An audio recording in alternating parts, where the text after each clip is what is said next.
Welcome, Knights and Rooks, to episode 67 of Dion Rising. This right here is a Dungeons & Dragons 5th edition actual play campaign brought to you by the Knights of D20. Bow, bow, bow, bow. Hey, cutie pies. Love those faces. I say it every week. We don't have any big announcements tonight, except for me telling you once again to go watch our earlier episodes on YouTube. And while you're there, catch Bobby and Dane's Intelligence Modification Podcast series to learn more about the D&D classes and mechanics. We have all kinds of cool content on the YouTube. Go check it out sometime, especially if you want to get caught up to where we are in Dion Rising right now. We are 67 episodes in, so you got a lot to watch there. But without further ado, thank you all for joining us as we embark on an epic adventure in the world of Dion, where heroes rise, dangers abound, and legends are born. Players, dice at the ready. Yeah. Okay, Circle of Sanctuary, last time we played, you all headed out on your newly christened ship, the Freedom Sandwich, with a beautiful new flag flying at the helm. And you made your way from Balrock Forge to Seraphina's home city, Nerdistan, just across the bay. Upon arrival, you went and visited Seraphina's mother at the Legion, at one of her offices, and she had some comments and questions about Seraphina's fresh new look. But mostly, she was happy to see you all in one piece, and seemed to be glad that you guys helped solve the problem of the cult of the Leviathan was attacking the Middle Continent not long ago. From there, you all headed off to catch up with Seraphina's father at their family estate at the Spire. So, you've all made your way back across the city, and your mother with you, Seraphina, and headed toward your family home. And you all get to the docks because Seraphina's family home is sort of settled just on an island just offshore. So there's little rowboats taking people back and forth as needed because it is sort of another center of government for Nerdistan, her family being lords and ladies and higher up officials. And Seraphina, you see most of the familiar faces working at the docks that have been there your whole life. People are pretty loyal to your family overall.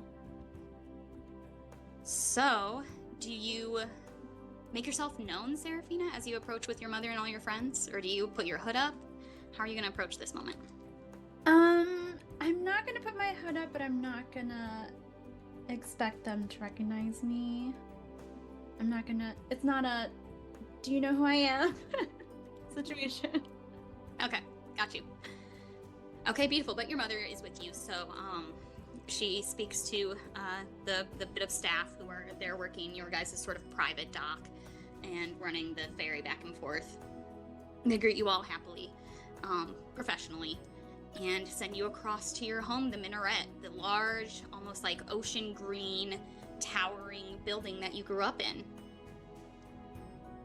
I think you guys get there, and it seems a little bit less busy than usual. It would seem that a lot of your guys' own personal staff in the house and even the officials who work there, many of them would have headed home for the night. Your mother was sort of finishing up her day at work whenever you guys showed up there, so it's kind of past government office hours, so you can see that it's not populated with a lot of people in the like office levels, and you all can take the stairs up to your guys' sort of actual family apartments, where your mother would know to find your father in sort of his like cigar sitting room, waiting for her to come home.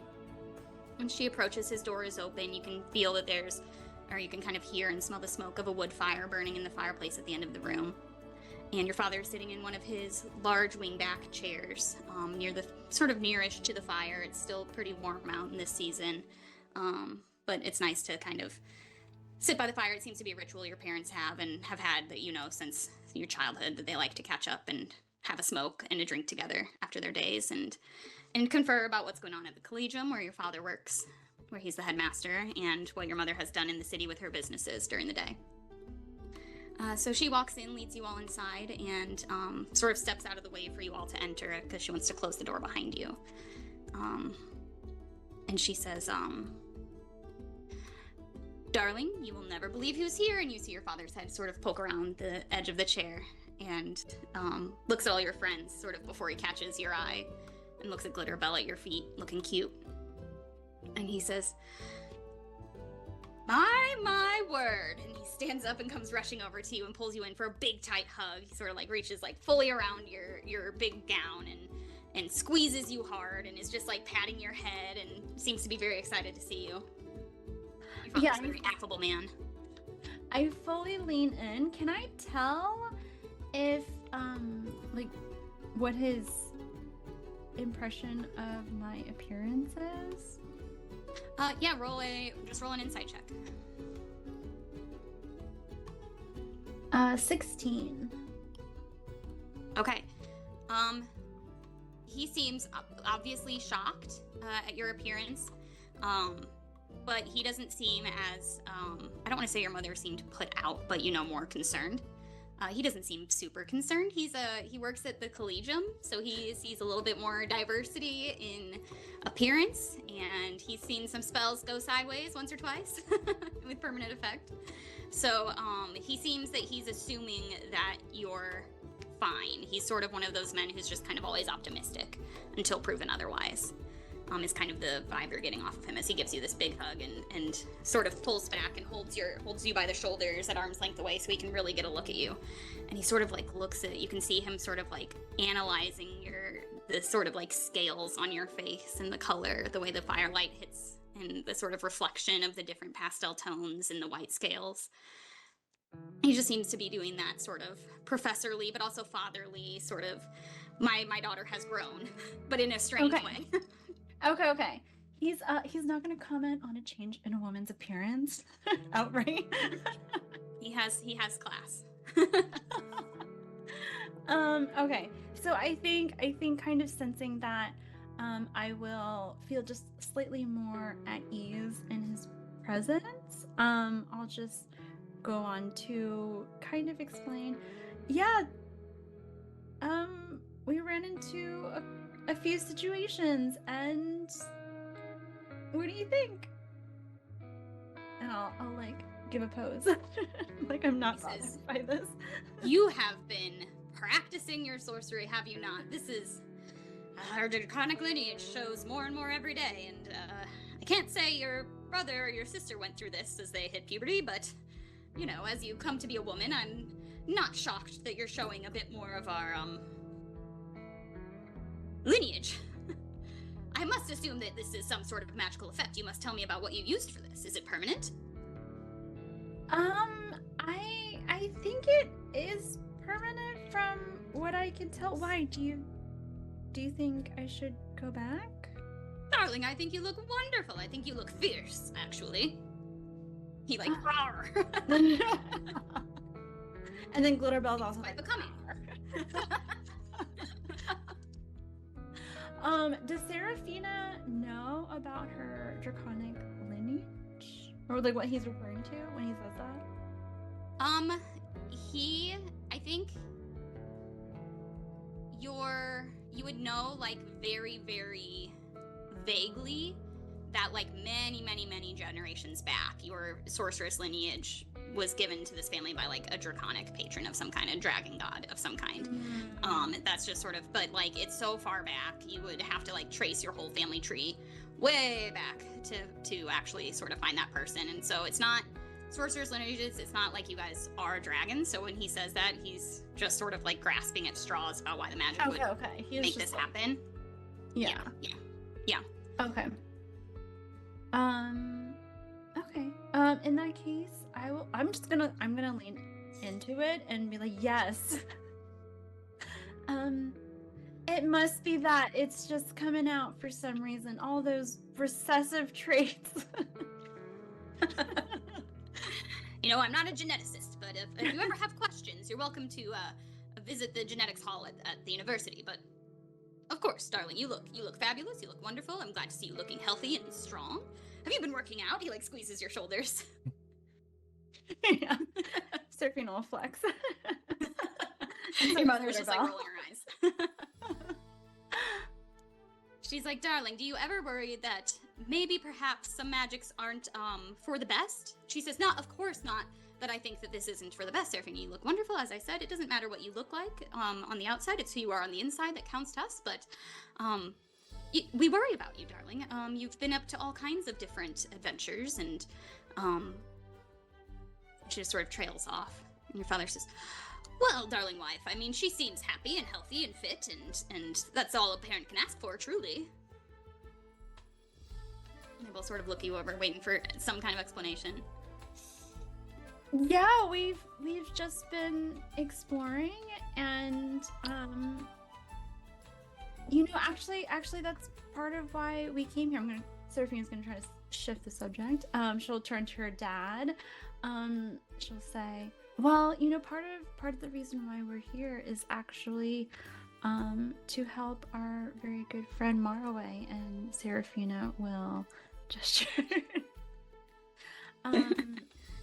Dad, we were actually wondering if you knew anything about shifting planes. Oh, certainly, yes. Yeah, we're trying to visit his home so we can save it. Actually, it's in danger. Danger in the Fey realm. Fascinating. This could make for a great book. I'm working on my 9th manuscript, don't you know? But you'll have to tell me the story afterwards, so I can maybe include an addendum about the Feywild. But yes, plane shift. That is not a novice spell by any means, but I am the headmaster of Luminara. I'm happy to prepare it for tomorrow morning if you'd like. Oh, is that soon enough for you, Marway? Will have to be, it looks like, so I guess everyone should get some rest once we can and be ready for tomorrow. It is not going to be an easy journey. Well, indeed, and the sun is well setting. Why don't we have some supper? Bula, I can hear your stomach from here. I remember. Always ready for some supper. Well, my wife, and he pours your mom, Lysandra, a drink, and pours you a drink, Seraphina, just some, sparkling wine for you. And your mother's having, just, a straight whiskey. Neat. Just like your father is drinking. And she offers the rest of you, Marway, I know you don't drink, but, we have some fresh spring water from the inner continent, if you'd like. That sounds lovely. Can I get you any of the rest of you something while they make the table? I'll get water, if that's okay. Absolutely, of course. Stay fit and ready. I'll take my usual. Of course, and they pour you a whiskey neat just like theirs. Bula, are you drinking tonight? I'll take some ale if you've got it, and I'll take Killian's share and also Marway's share. All right, we'll bring you a cask. And she sort of rings a bell for a servant and puts in your guys' drink orders and says they'll be ready at the table in a few minutes. And she sits by the fire with your father, and you all can sort of just sit in this sort of parlor game room. There's some chess tables set up. There's a card table, a couple different spots to just sort of relax while the table's being made. And your father says, oh, we'll have the rooms made up while we're all eating so that you can all go straight to sleep. And I only need to pull out my old spell books and reestablish my knowledge about plane shift. It's been a minute, especially with the Feywild. Do you have anything, young Marway, that we can use for the plane shift? Anything from home besides, I suppose, yourself? Well, if you want some of my blood, you can have it. I mean, I am made half for my mother and half from Sanctuary, so... That will be more than enough. Perfect. He says after dinner, so that you'll have a little bit more of your strength up and a bit more iron to spare. We'll just do a finger prick, and I'll take a few drops, and I'll have the spell ready to go by sunrise, so you can all make your way. Is there anything else we need to do to help you all prepare? And your mother says, yes, I can call any of my businesses if we need to get a quick order in overnight for anything in particular. Well, perhaps after we eat, we can all get together and maybe take stock of everything and so we can be prepared for what lies ahead. Certainly. Are you comfortable while we wait for supper to tell us a bit about what kind of danger you're facing, Marway? I could if you wanted me to. I love a story. Sort of sits back and sips his whiskey.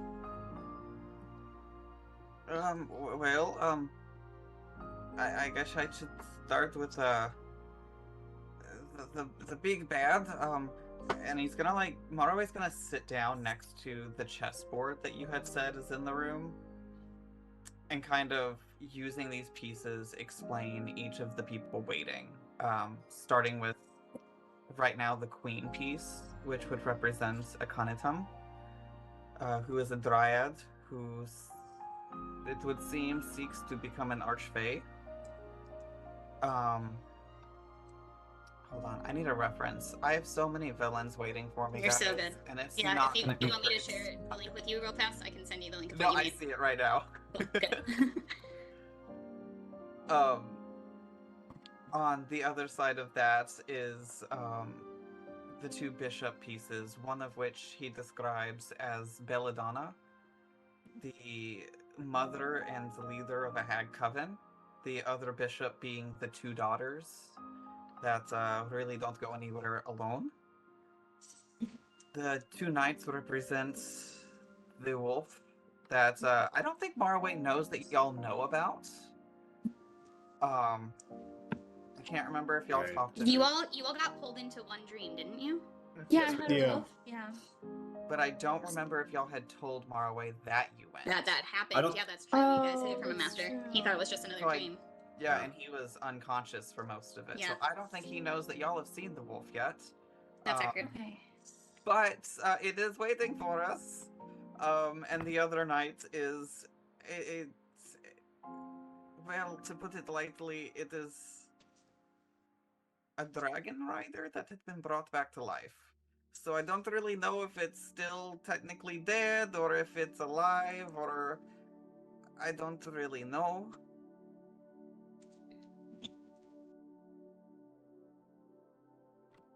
For her looks, though, I do not know what she has in store for us. I would imagine, seeing as one of mine is gone, that she may have taken it, but it is still too early for me to say, and if I am being quite honest, I do not want to breathe life into that until I see it for myself. He sort of nods and is taking up a spot across from you, and he's smoking a pipe and listening and sort of surveying the chessboard, and he says, well, you have some idea of what you're facing. Any good general or leader would take his troops in with as good of a plan as they can come up with. That way any contingencies that need to be changed on the moment can happen with everybody's best knowledge. So, what is your plan of attack? Well, right now, if I'm being honest, I do not have one. I am not entirely sure what the state of Sanctuary is, nor do I really know what resources we will have at our disposal until we get there. From what I understand, there is a safe place that Akhenaten and her forces have not been able to breach. Wherever it is that we arrive, we will run as fast as we can to get to the tower and assess the situation there. Unfortunately, we are going to have to go into this match blind, and some of the pieces have already been moved.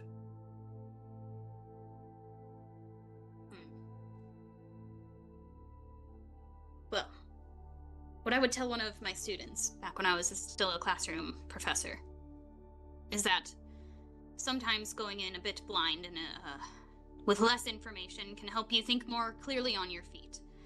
What information do you have about each other that can come in handy? And who do you have on your side to help bolster your own sources? He's just gonna put his own king piece down. Well, I have myself, but when I am there, I am going to be vulnerable. Unfortunately, I believe I told you all this, but if I die, you will probably not be able to leave Sanctuary ever. I do remember you mentioning something like that.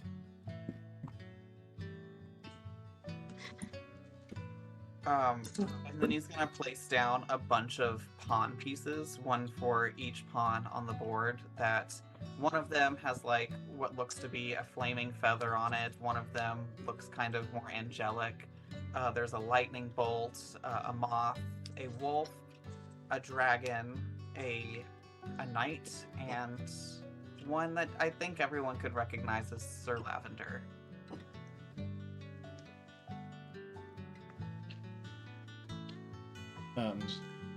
Killing will take out the piece that you gave to him, Marway, and he'll place it on the board with all your other ones. Bula follows suit and does the same. Ados will pulse out his bishop piece. Does it? And Seraphina will pull out the other one.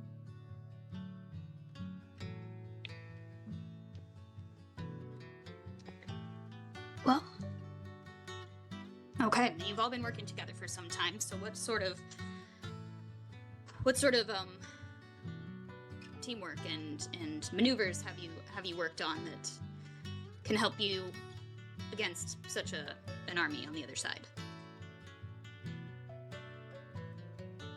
Well, there was this one time where we had Killian fly on top of Earth, and it was pretty cool. That was pretty cool. That does sound very damn cool. And Marway, we're going to have all of your friends along with us when we go there, right? I do not know. I would imagine that once we find the tower, we will. But when we first arrive, I do not know if they will be there to help us.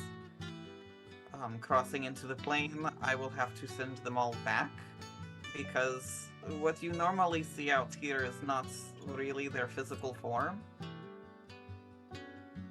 So they can't go through a portal with us or anything like that. Correct me if I'm wrong, Marway. What I understand about the Feywild is that if your friends fall there, they fall. If this is where they are from and made. That is They fall for correct. good. Any of Something to my keep in mind. friends, they will be just as vulnerable as I am. Just as vulnerable as all of us. But they know the risk, and this is a fight that we have to do. And, well, it sounds like Sir Blackthorne is going to help us get into the Feywild, but how do we get back once we are victorious? You hear Well, the dinner bell ring at this point, and your father sort of stands and your mother stands, and they say, "Let's continue this conversation over dinner." And your father says, "I actually think I might have a solution for you. Come." And they lead you all out to the dining hall. As everyone's leaving, Morroway's gonna set down his broken rook piece next to all the other ones.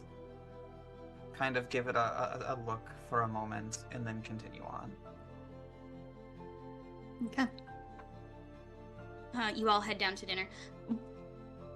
Bobby, would Marway have invited Benji to this moment? Or I think I said 5 Benji billion stayed behind %. with this. Okay, yeah, he's with you guys at this point. He would have also added. I think you gave him a chess piece, didn't you?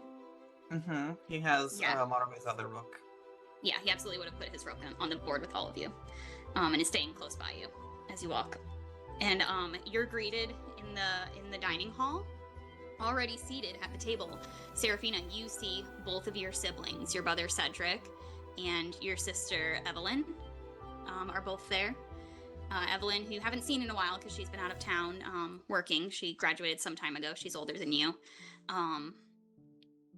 And sitting next to Cedric, you all see, not in her typical disguised self, Chiffon Foxglove, aka Kittenberry, is sitting there. Out of her disguise, no hat on, no big floppy hat. She's wearing a red gown tonight that is quite striking with her orange and white fur and her seafoam eyes. Sitting next to Cedric, looking a little cozy as they're like sort of laughing together, and Evelyn's just sort of chit-chatting with them as well across the table. And Evelyn stands up. Cedric sees you all come in and sort of leans away a little bit from Chiffon, just a bit, and says, "Seraphina, we didn't know you were going to be home." And Evelyn stands up and comes over to you, Seraphina, and wraps you in a big hug. And they both go, the hells has happened to you? Your sister says, my darling sister, I have missed you so dearly. You never write to me. I'm gonna pretend not to be offended. But you could have told me you were gonna go for a new look. It's very fetching. It's just my second puberty, you know. Well, you have grown into a woman that I admire dearly. And she gives you another big hug. And she takes your hand and pulls you over to sit next to her at the table. She's sort of to the right of your mother's chair. And the rest of you can sort of take both of the parents, the Blackthorne parents, are at either end of the table, and you can all take seats in between. And Kittenberry stands up and gives you all a big hug when she sees you all come in. My good friends, it has been far too long. I did not know you were in town. This is so exciting. And she stops and looks at Maraway, and she just kind of like holds your face for a minute. And she says, how are you, my dear? Well, I'm a bit better rested recently. But if I'm being honest, I am terrified at the moment. But we must press forward, no? Serafina, your father says, you don't need to be terrified. You are all going to be well taken care of. And actually, Chiffon here is going to, she might be the solution to you getting back. She's been hard at work at Luminara. And she sort of like bashfully like, you have all been so kind to me and so accepting, and I've really taken to the word swords and magics. I love to read. I've always been a big, voracious reader, so it has been quite an enlightening experience here at the Collegium. And he says, you are too humble, my girl. And he seems to have like this close relationship with her that's a bit unusual because you guys haven't seen them in a bit. And she's been here in the city all along. And everybody sort of takes their seats again and are chit-chatting amongst themselves. Your brother, Serafina, and your sister are asking you about where you've been, but they're sort of like talking and joking the way siblings do all over each other. So it's kind of hard to like even follow or answer a question before someone's interrupting. And Chiffon leans into you, Maraway, and says, yes, so, why are you terrified, my love? Well, we are about to go back to my home, where my mother and everyone that I love was killed or tortured, and her throne usurped, and now we are gonna go there and, looks to Eidos, and he's like, kick some ass? He says, I think I know what this means, kick some ass. I do think I understand that, colloquialism. And she sort of looks at the head of the table where your father's sitting, Sarah, and she says, I assume then that this is my final project for the semester, that you've been trying to come up with something appropriately challenging? And he says, well, of course, only if you agree, and if you find it to be an interesting point to add to your thesis. A study of the Feywild in person might be amenable to everybody here. And actually, she has been working on several different spells, and Plane Shift is one that she's been diligently trying to master, so this could be an excellent opportunity for if Maraway were to fall. If you all had to make a hot exit, as they say, Chiffon could potentially give you that hot exit. If all goes well. Or if all doesn't. Well, I appreciate it, but, this is a, how you would say, a winner takes all game. If you're going to go with us, you need to understand that, I do not think we will be making hot exit.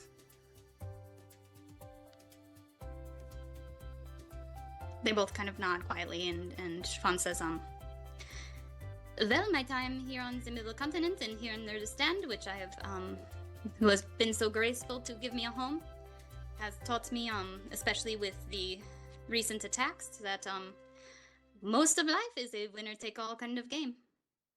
And I've given my all and taken it back once or twice, and, she sort of, like, gestures to herself. She says, if you prefer Kittenberry, because that's how you knew me, that is fine.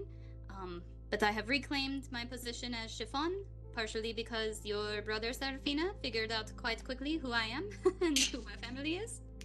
Turns out I am not so good an actress. I should have known that. My mother always said the same thing about me. She sort of looks at your brother sideways. But regardless, I have lived a life, and I have ended that life once, though not permanently so much.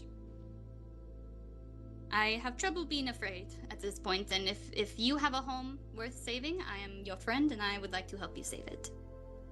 Even if it means we fall. Well, it would be foolish to reject help when it is offered. But let's hope that the meeting our demise doesn't actually come to fruition. Of course.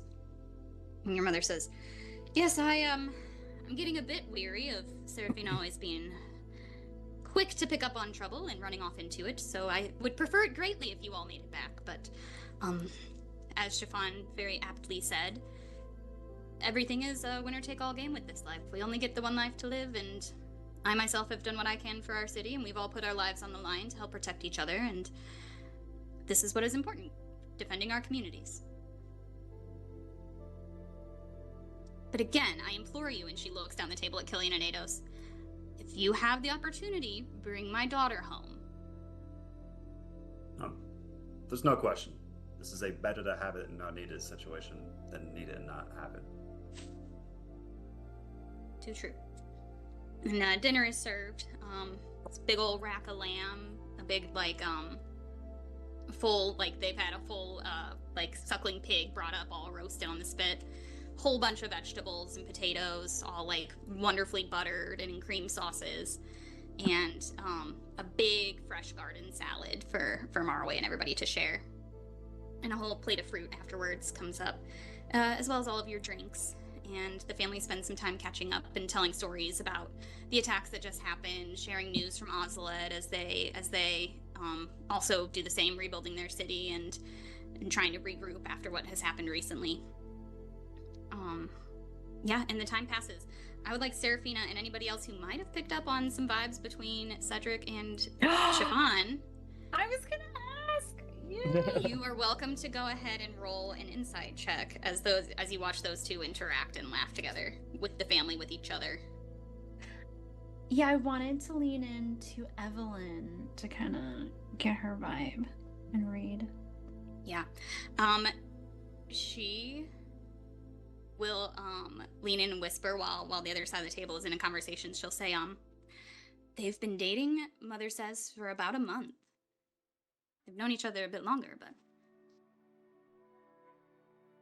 Oh my gosh, Kittenberry could be my new sister. He seems to be quite serious about courting her. I haven't seen him like this in some time. Oh I don't know how pleased Mother is. I think she'd prefer, not because of her, I think she'd prefer him be focused on his studies, but said. Well, I don't think he's going to be focused on his studies either way. Well, lucky for Mother, Chiffon really is quite talented. She's picked up a lot of skills very quickly. I think she's a good influence. Yeah, probably more talented than he is. Oh, without question.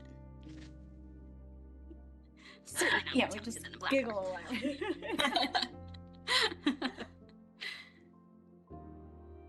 Okay.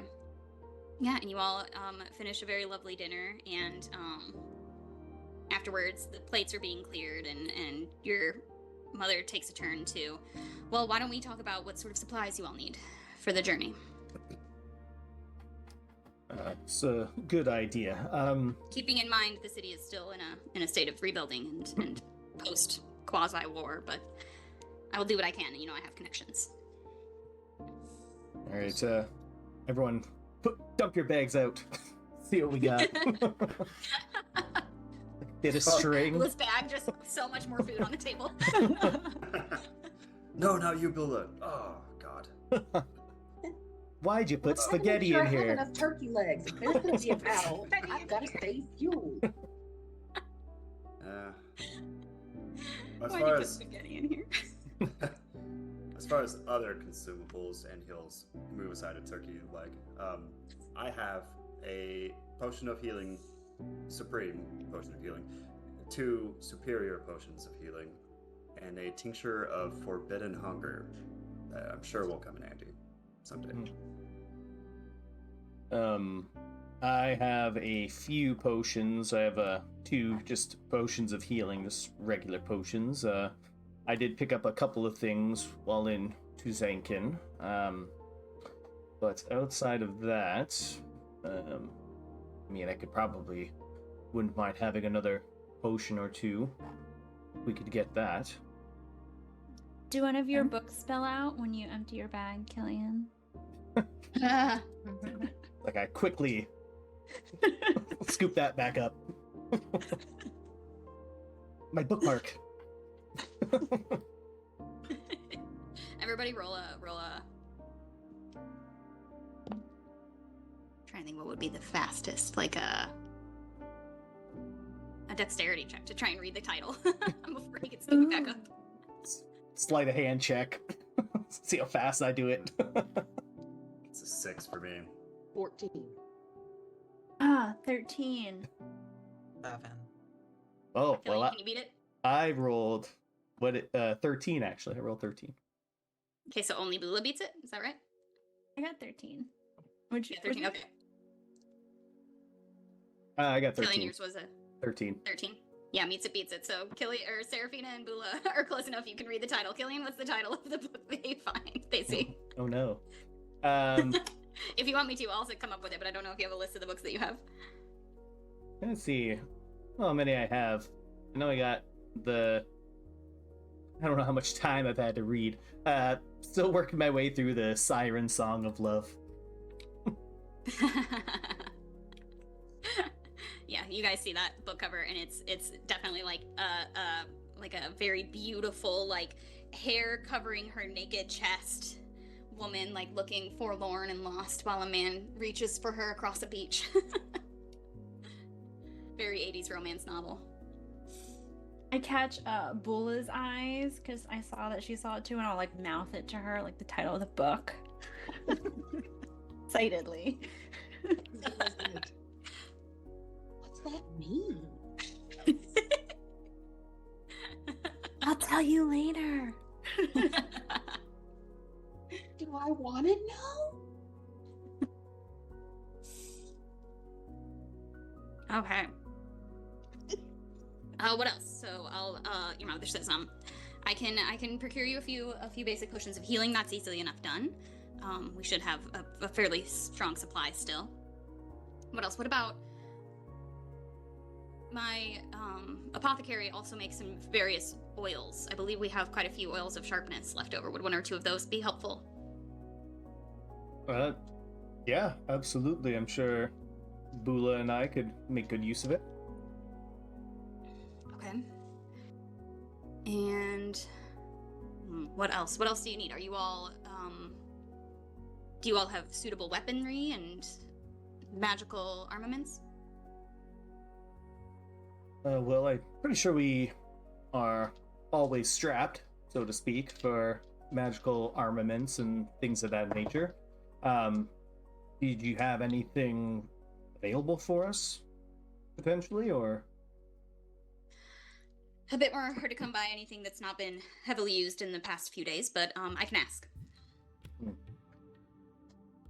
And just in case we get separated out there, do we have a means of communicating with one another? Looking at, like, the group. I don't know if we have, like... I think we have Sending Stone. Do we have a Sending Stone to Barmox? Do we have... I think Bula has that. I think Bula has that. I think Bula does, yeah. But we don't have, like, a way to communicate between us outside of, like... This realm. Message or anything like that. Right. So I wouldn't mind something like that, if they even work in the Feywilds. All right, Sending Stones. I can send out for a set of them.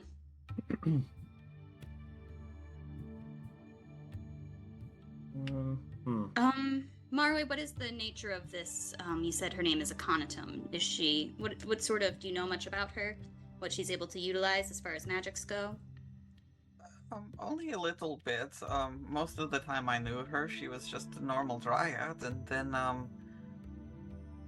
then she wasn't. But from what I've been able to gather from my dreams, it would appear that most of her magic is necrotic in nature. Okay. Could we maybe procure some? Do we have any potions or elixirs that could help resist her magic? I could see if I could get you perhaps an elixir of health. At the very least, that'll help re-up someone who is poisoned, paralyzed, blinded, deafened, that kind of thing. Perhaps maybe an antitoxin or two would be useful as well.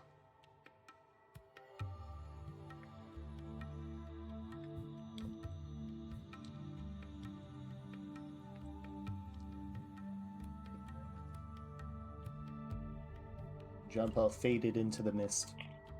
I am the only one who is set. Seraphine's still good. All right. Okay, all right, take it easy. Not to flex on everybody.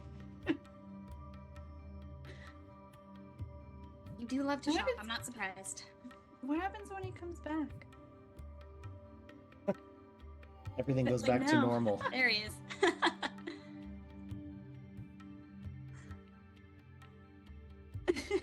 No thank you, kitty. No thank you, kitty. There he is. And then we lost Bob. We lost Bobby. Oh gosh. What's... Oh, The Great. tech Hopefully his is power not didn't go out catching again. today. he said it Tech's not did. teching today. Yeah, my He lost power again. Okay. Well, maybe it's 8:09. Maybe this is time Oh, for our no. quick 15-minute break. All right, fair enough. Yeah. So let's take our 15 now, a little bit early. That way, when Bobby gets his power back up and running, we can hop right back in, and we'll send you all to Sanctuary with some new gear. Yay! Okay, so come on back in about 15 minutes. We'll let you guys know if we have more tech troubles, but consider us back in 15, so we'll be back at about 25 after, give or take. See you in a minute.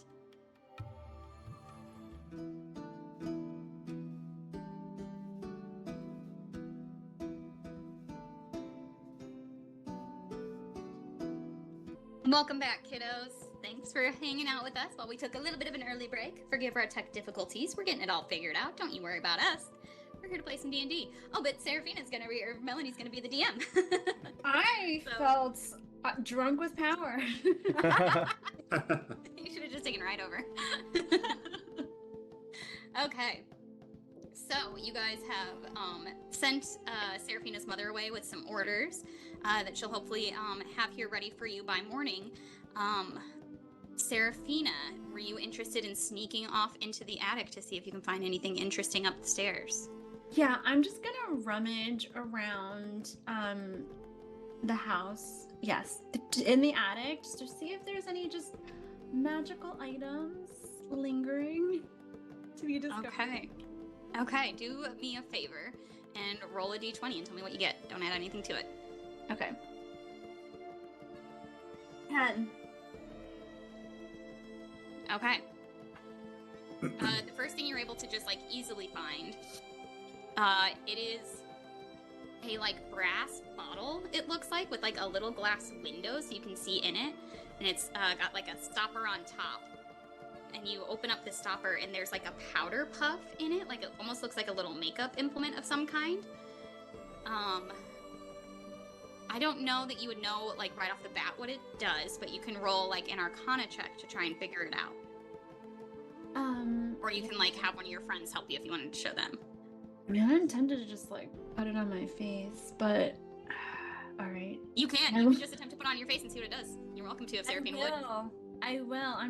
I don't even. Okay. You pat it on and immediately go ahead and roll me a Constitution saving throw. Oh no. More scales.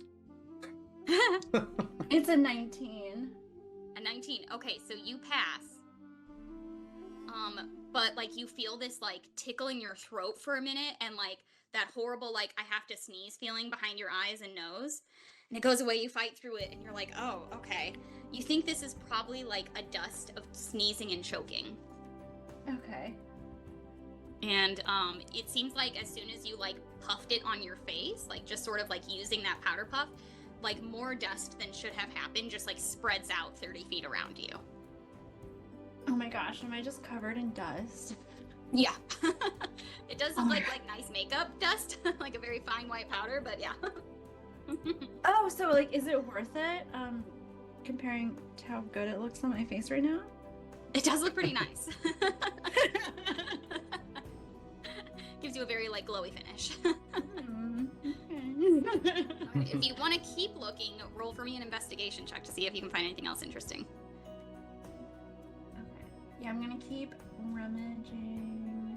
I haven't. Oh, 8 for it. You said investigation check? Mm-hmm. I did 8.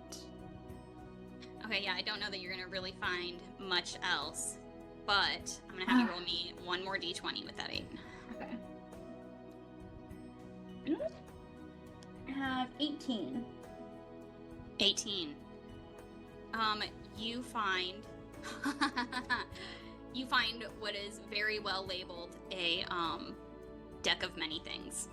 Ooh. Oh. Pocket. That's in my dress, obviously. Obviously. Okay, so you can add those 2 things to your inventory.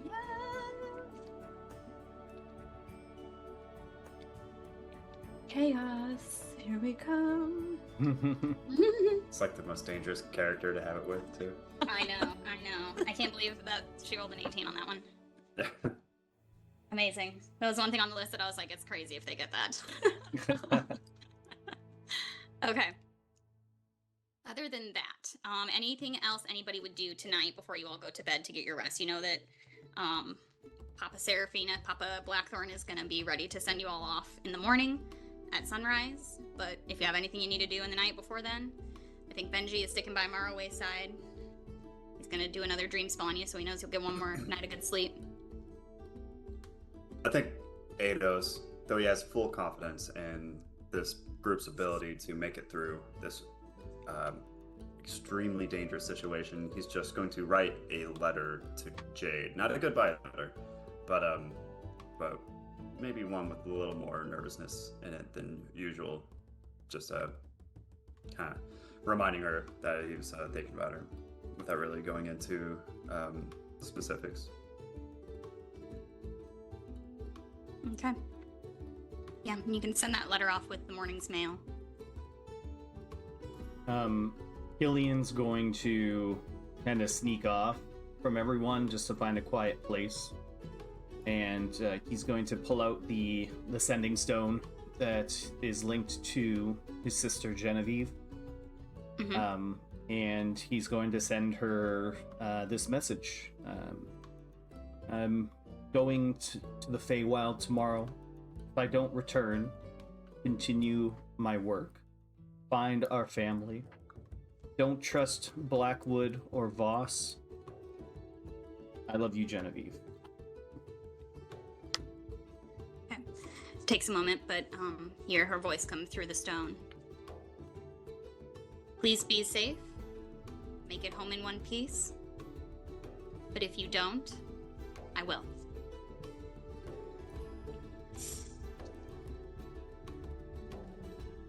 Okay, anybody else? And I'll just join up with everyone again. Right now, are we headed to bed or are we just like hanging out right now? Right now you're still kind of hanging out, like, your mom is sort of, sending out some messages to her couple of businesses so that first thing in the morning she can go and pick up whatever you guys need, whatever's available. So she's still kind of up and about. Your father has already retired with, Kittenberry, with Chiffon to kind of look into, help her practice 1 or 2 more times the, plane shift spell and getting that ready for you guys. So he's kind of he's still like up in his study with her, but he's already like changed into his like dressing robes. Ooh, I imagine him with one of those like floppy hats, like from for sure, like Christmas really Story. long. Yeah, like Ebenezer Scrooge for sure. And like very much in like a nightgown that goes all the way to his feet, holding that candle with the little handle. Yeah, definitely. And your brother is sort of like, your brother and your sister are in the same room, sort of giving them space, but they're all sort of back in your father's office while he helps her practice a few times and helps her really get the language right and everything that she needs. Yeah, I think Serafina will find Morroway and kind of approach him and sit by him. How are you feeling before we head back to your home? Well, if there was something past terrified, it would probably be where I am. Is there anything we can do to calm your nerves before we head back? Probably not. But it is okay. We will get through it, and one must just be brave. Well, we're all here together with you to support you and be here for you. I appreciate it. I really do. It is a bit more comforting than I thought it would be to have you with me. Serafina will take his hand in and squeeze it. For a long time, you had all talked about going to my home. At the time, I thought you were all foolish. I thought you were silly and didn't understand how dangerous things could be. And if I'm being honest, I never really wanted to bring any of you. Because I go knowing that there is a good chance I will not come back. And I did not want that to be the fate of so many people with so many bright futures.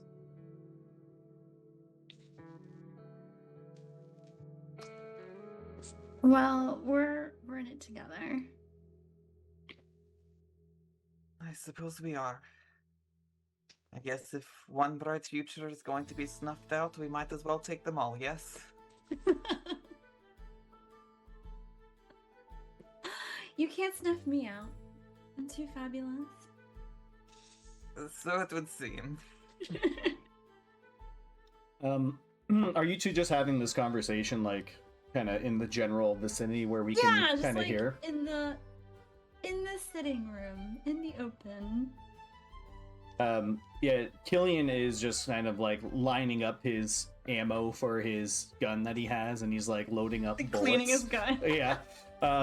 And he's gonna kind of look over to you, Marway, and just say, well, Marway, I hope that you understand when we head in there, you're going to need to point us in the right direction. We are completely in foreign territory, and it sounds like you aren't too sure as to what's going on, but I'm sure there'll be some landmarks or something of that nature that you'll recognize. So you'll have to really orchestrate where we head when we head into there. I will do my best, but the last 7 years I have been having dreams about my home that were not necessarily from a reputable source. I do not know if the landscape that I have been wandering for 7 years is going to be what it is when we get there. Or if it was just another mind game that Azalea put me through. Okay. So, I will do my best. And if we can find all my friends, then they should be able to point us in the right direction. They've been there this whole time, so they know where we need to go, so we just need to find them, yes. Well, I suppose that's as good a plan as any, but I think we should maybe have some priorities as to what we're going to do. For example, if we head in there, are they going to know that we are in the Fey realm immediately, or do we have any kind of subterfuge in our corner? I would imagine that the moment my hosts step foot in Sanctuary, they will all be aware of it. Okay. So, I would not imagine we will have very much of a warm welcome. Okay. So, finding your friends who may have a better lay of the land sounds like it'll be our first priority when we arrive there. Yes. Okay. And you mentioned something of a tower. What does that represent? Well, there is a tower that's, if I am to believe what they tell me, they have been able to keep Akhenaten's darkness away. I think they have fortified, and anyone who's still alive is there. So I think our first priority should be finding the tower, and at least then we might have a little bit of breathing room before we figure out exactly what we're going to do. Okay. Forgive me, I don't know the architecture in the Fey realm. What does this tower look like? Well, it's he's gonna like dig through his books, or like his little bag with his books in it, and he pulls out one. It's like a children's fairy tale, and like skips through it, and comes to like this world's equivalency of like Rapunzel, and kind of flips the page. So it's like a very tall tower that's very tall and narrow. Okay.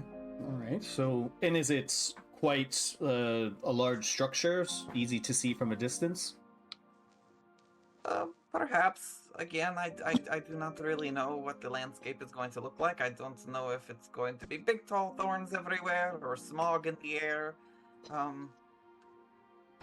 Sadly, I'm not a very good source of information anymore. That's okay. At least a little information and a little bit of a goal to reach is, I suppose, the best we're going to do without actually getting in there.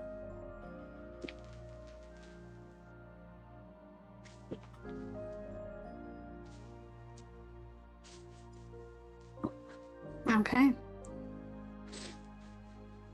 You all have some conversations. Eventually, Seraphina, Kittenberry has gone to bed, so she's well rested for tomorrow.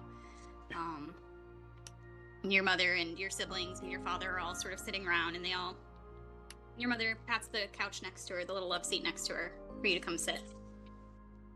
Seraphina will glide over and sit down. And she just lays a hand on your knee, encouragingly, kindly. She says, well, it's good to have all my children at home again. Feels just like before. And your father sort of nods sleepily. It's been so long, I don't even remember the last time I saw Evelyn. Evelyn says, well, being an ambassador, I travel a lot, I suppose you understand that. It seems you found an occupation that keeps you out and about as well. How exactly are you being paid to do all these things with these people? We're more like an independent contractor. Mom says, oh, that's a good thing to do. It's a good way to control your finances and set your worth. Yeah, we set our own hours. I'm like my own boss. Your brother laughs at that. So who's HR? Is that what, Bula? She's like, huh? What? She keeps us all in line. Half of a chicken bone out here. Sticking out of her mouth. You're over there Crunches eating it wings. too. Drool coming out this side. Your father says, well, I feel all too often we are telling you to go out there and be safe, even though we know you're running into danger, but you've grown a thick skin. And he laughs at his own joke. Your sister rolls her eyes hard. Your mother lets out a big sigh. Your brother's like, nice.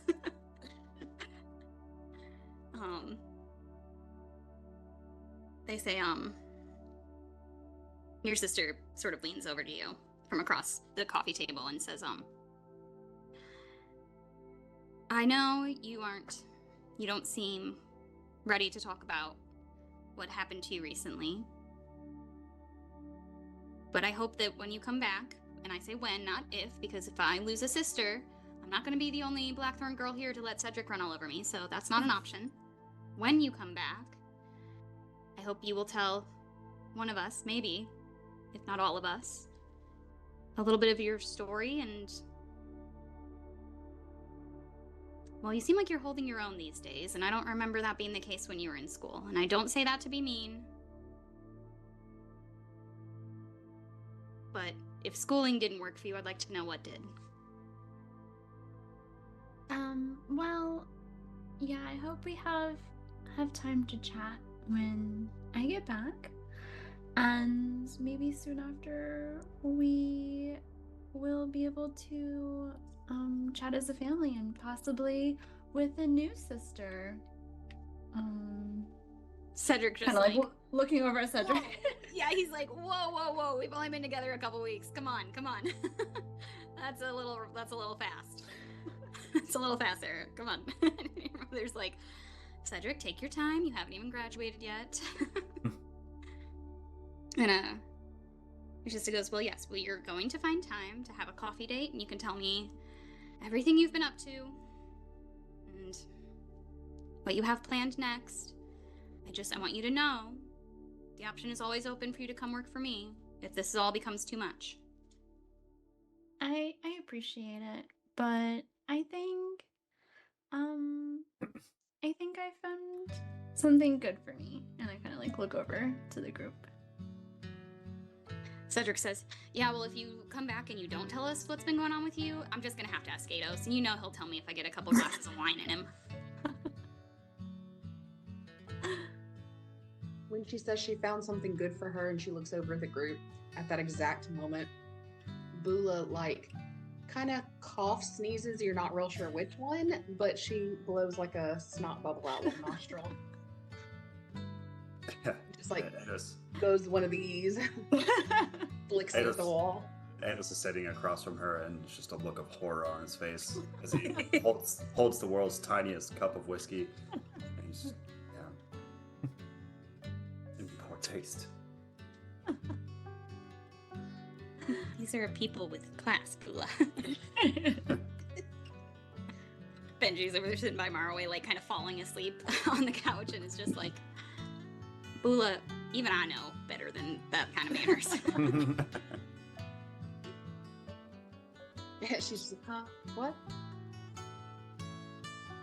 Doesn't realize that she's been rude at all because just what you do. Okay. Eventually your father pats your knee, Seraphina, and says, well, I think it's time we all turn in. We have much to do in the morning first thing, so meet us in the, well, let's meet in the observatory tomorrow. And I'll get you all where you need to be. Your mother says, yes, I've sent out my correspondence, and so I'll head out before sunrise to pick up whatever I can, and I'll meet you all at the conservatory with what I can offer. And Cedric says, yeah, and I guess you could take my girlfriend. That's fine. Whatever. And they all head up to bed, looking back at you one more time. Okay. Everybody else, do you follow to your rooms? Lillian wants to just kind of say over to Bula, Bula, should we let Varmox know that we might be indisposed for a little bit? And I just look over to Maro. Does time work different in the Fey realm? Yes, it does. Do we want Varmox to just stay here? Well, we can tell him. I did tell him a few things. He's not completely oblivious. Go on. And what did you tell him? Well, I mean, everything. She just like cuts her eyes at him like, don't be dumb. Somewhere Varmox is just looking at a picture he drew of Bula.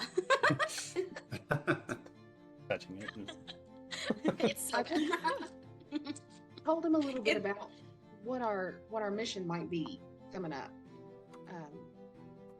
Just so he would know that we might be gone for a little bit, And if we are, not to be worried. And if we're gone, then to take the ship and enjoy it. Okay.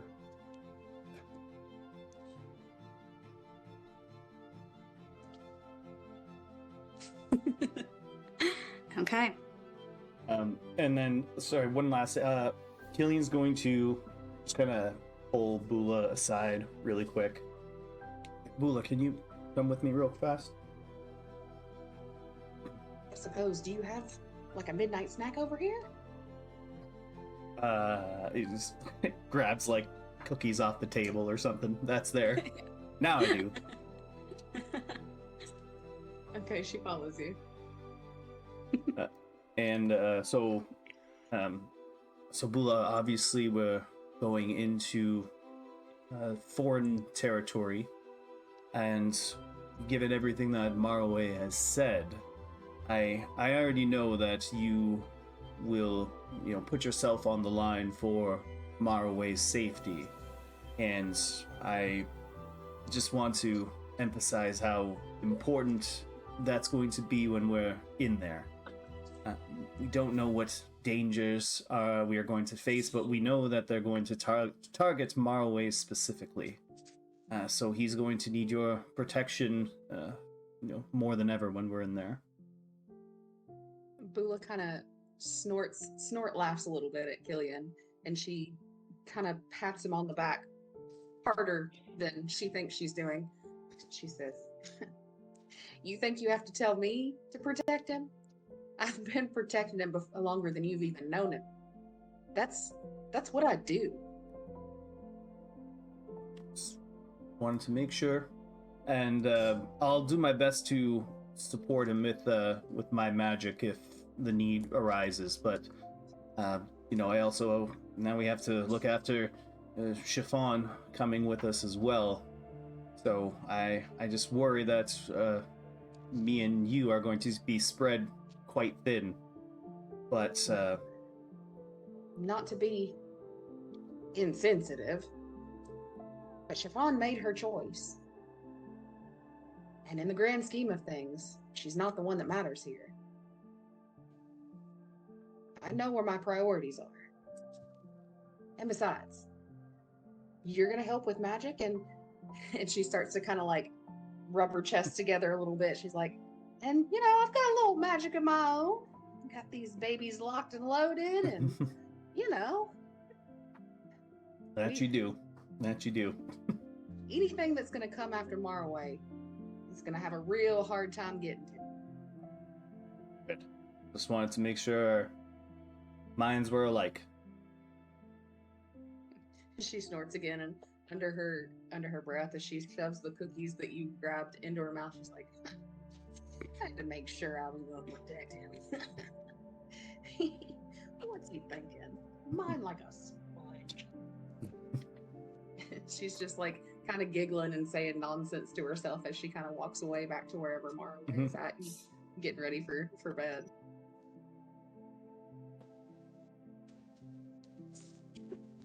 Okay.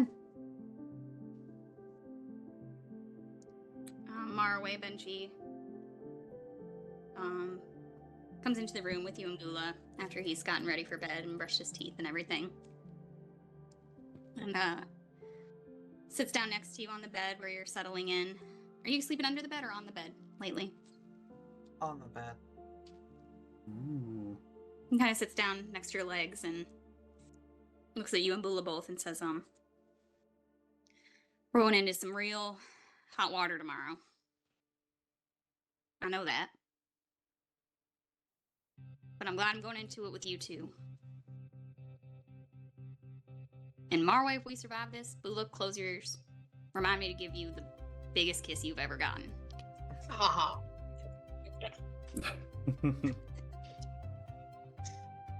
The reddest. He kind of giggles at you and it would make you blush. And then he says, nah, I'm playing with you. I just wanted to help you feel a little bit less stressed out. But we're going to have the most peaceful dream tonight. And in the morning, we're going to make it happen, one way or the other. last Together. night of good dreams, and then everyone gets to see what's in my nightmares. You know what? I think nightmares are always a little better when you got someone there to help get you through them.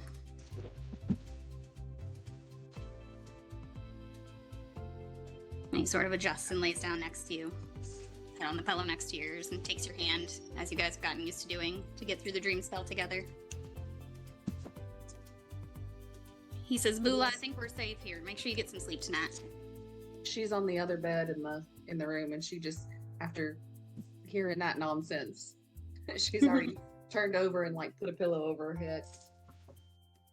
I think Maraway would have given Bula Sir Lavender also, because he has Benji now to protect him in his dreams, so this way Bula has someone just in case also. And she has him cuddled up. Just, he is squished in between the ample bosoms as she is holding him, and he's kind of like in between there. Varmox would be so jealous right now, just saying. Just saying. Okay, does everybody else go off to bed?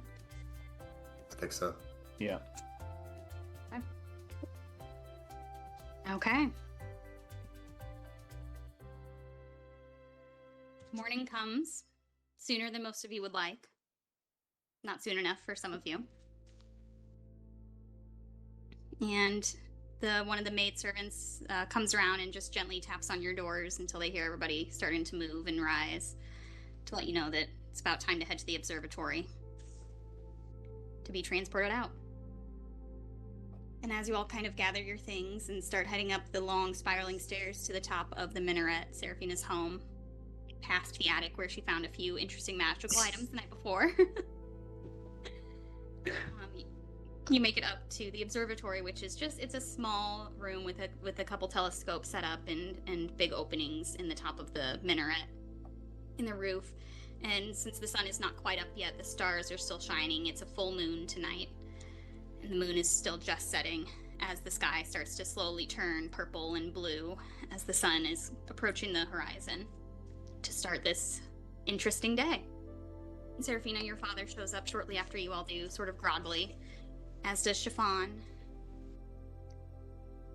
And eventually, as he's helping Chiffon and showing her one more time how he's going to actually use the plane shift spell so that she knows for sure what she's going to do and can see it in action one more time, your mother shows up with a couple different sort of transporters, with quite full bags and luggage for you all to take some items. So they'll set those down, and your mother will approach Lillian and you, Seraphina, and she'll hand you 3 potions of healing, just regular ones, an oil of sharpness, 2 sets of sending stones paired to each other, 2 vials of antitoxin, 1 elixir of health.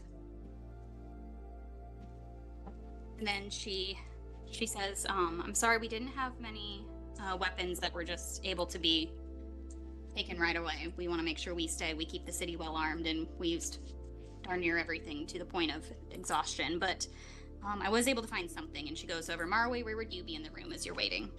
What would your sort of nervous pacing be? I think Maraway, like, climbing up the stairs to this observatory, I think it would definitely be, like, hand in Benji's, like, far tighter than he probably thinks he's holding.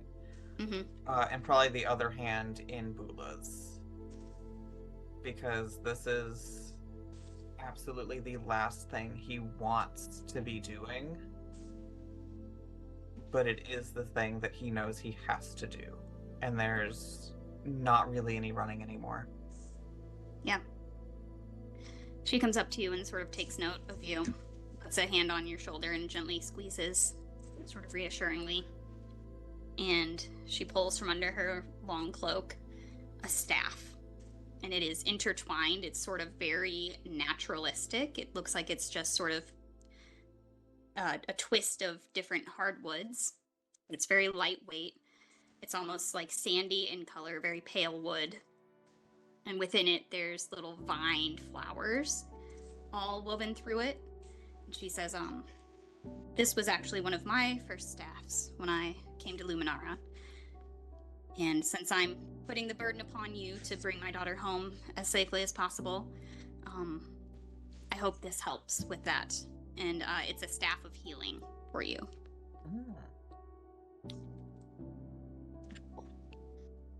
She says, use it well. It's my gift to you, since you have to run into a situation where you're defending your home. She sort of looks around the room and says, we all know what that is like, so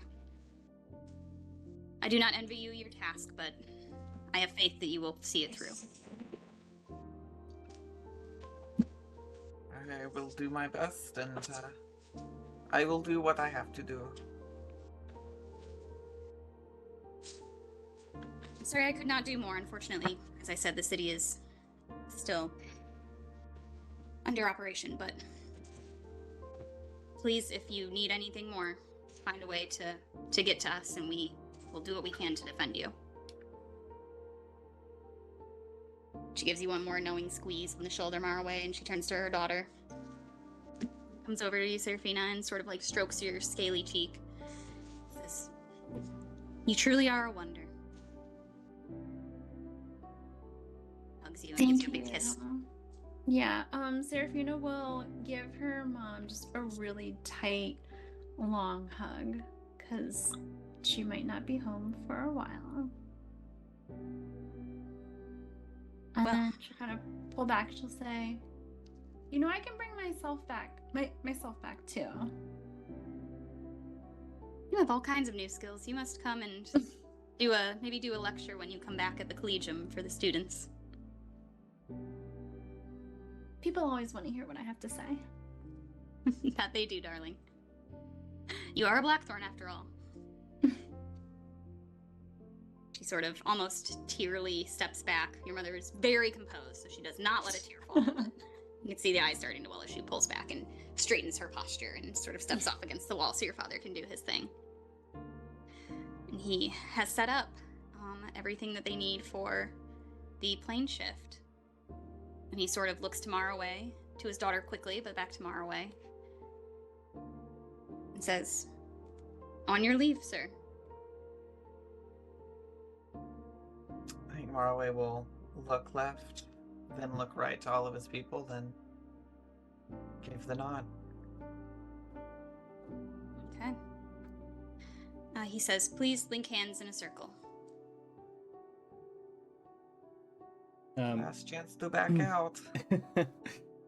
As we all kind of join up in a circle, like Killian would be holding like Maraway's hand on one side, hopefully, and he'll just look to everyone and just say, when we get in there, stay together, look out for one another.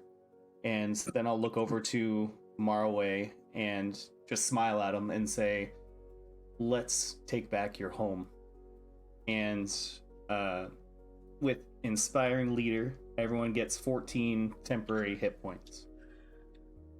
Excellent. Love it. And I get a few people. I'm trying to decide who gets it, because Benji's coming, right? Mm-hmm. Mm-hmm. And Benji Kinberry's and coming. Chiffon. Yep. Okay. So I can do 6 allies, including myself. So one of them's left out.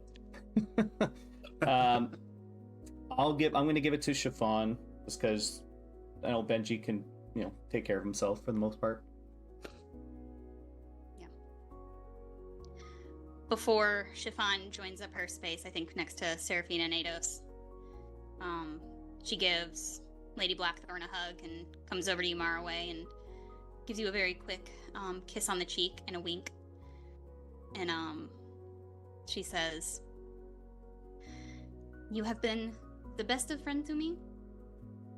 I am unafraid to walk into battle with you. But just in case, I want you to know that you are my hero for going to your home like this. And she gives you heroism with one of her first level spells. So you are imbued with bravery until her spell ends. Sorry, no, it's only a minute. Never mind. She's gonna save that for later. Great Never speech. mind. I didn't read far enough. It was just an Yeah. RP moment. She gives you. Yeah. This makes you feel good. It's just It's a a- it's a- heartwarming moment. It's the thought that counts. Yeah. Regardless, she loves you. And she goes and takes her place next to Seraphina and takes your hand, Sarah.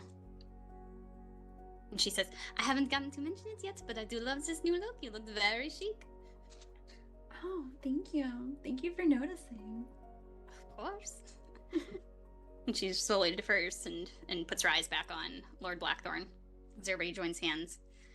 And Lord Blackthorne begins the spell, but since he is not traveling with you, he lets Chiffon finish it. So, she says the words. She squeezes the hands next to her so that you all grip a little bit tighter. And in an instant, a flash of almost wind. It's not like the teleportation circles that you've been using. It feels like very fast going down a roller coaster. Wind just blows out against all of you from the center of the circle. Yeah, you all go. And for just a moment, you feel that weightless feeling as your bodies fall through this plane, through other planes, going too fast to see. It's not a wooden roller coaster. It's a very nice steel coaster. Smooth sailing. And Chiffon reaches out with Marway, and she starts almost magically speaking in almost like a Fey tongue as she guides your fall into the Feywild of Sanctuary. And before you can even catch your breath, your feet hit solid ground in a woodsy forest. Bugs of all different colors are blinking in this almost daylight, almost dusk, almost dawn, sort of golden hour time of day here. So that it's just dark enough that all these little light up, almost fluorescent butterflies flapping their wings nearby. Is it butterflies or is it pixies? What are you seeing? A lot of you are, most of you, maybe besides one, are for a moment just sort of transfixed on this familiar but strange place that you're in. You seem to be in this part of the woods that is almost swamp in its layout. You can see that there's vines and brambles that have been growing over all this like natural lush greenery. And there's lots of spots of water, but it's not like swamp water. It doesn't smell or feel like swamp water. It's not very humid. It just seems to be there's all these little lakes and puddles and sort of paths that you need to walk through. It's almost like someone has carved the paths, but it's almost like the land has done it itself. It's a very strange amalgamation of somewhere living and somewhere ancient and timeless. And where you feel like any tree could tell you as many secrets as any passing fly. And Marway, go ahead and roll for me an insight, investigation, or perception check, please.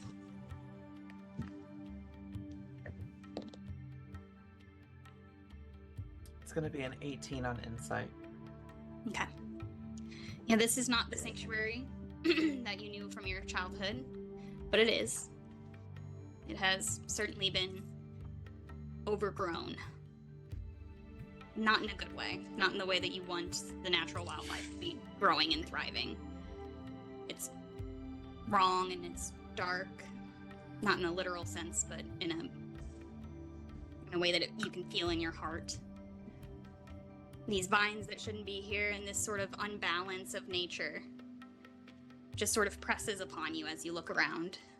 And then you hear in the distance, oh, a howling from afar. The howl of a hunter. We need to run. Now. I think Eris is going to take this this hushed moment to pull out the sextant and try to look around at anything that you can and see if you can figure out a direction at least to go for this tower. Maraway will immediately pull your sextant down because there are no stars in the Feywild. What I will let you do Foiled is again. I I was gonna have Marway roll a survival or an arcana check to figure out what direction to go toward the tower, but I will let Ados help with that, with your navigation skills that you've picked up recently. Okay. So you can either both roll for a survival or an arcana check, or Bobby can just roll with advantage. I would love Idos to roll one of these. Perfect. Okay. So you can both roll. And you can pick which one. Killian's like drawn his chain and has a shield ready to go. Lula's got the mace in one hand and the axe in the other. Biggest things. Already ready to go. Just a straight survival without the bonus from the sextant would be a 19 for Ados. Ooh. Pretty good. I had for Arcana, I had a 22. Beautiful. Okay, 2 great rolls. I'm going to take those both into account. Yeah, Ados, once you realize indeed there are no stars with which to use your sextant here, you're still able to use some of those just natural navigation skills that the crew of the ship taught you. And Maraway, this is your home. Although it's different and it looks overgrown and you don't know the paths and how they've changed, you can feel your heartstrings pulling you toward the one piece of home that might still feel like sanctuary, which you have to assume must be the tower if it's really truly still defended against whatever this overgrowth is that's happened. And you can take off running to lead your group, with Benji helping guide everyone and keep everybody on path. Killian will, as we start running, summon Casimir. So he just like materializes in front, and I essentially like toss Seraphina on top of Casimir. Does he summon the same way here that he does normally? So when he materializes, the same kind of celestial starlight comes out of Killian's eye, but the usual kind of glowing golden aura around him is a little bit different. It's actually a little bit more like purple and like pink aura around him. Killian's not quite sure like what to make of it, but he's got more important things to worry about right now, like running away. I think that was more me wanting to know. Wanting to know. That was Robin going, huh? Okay.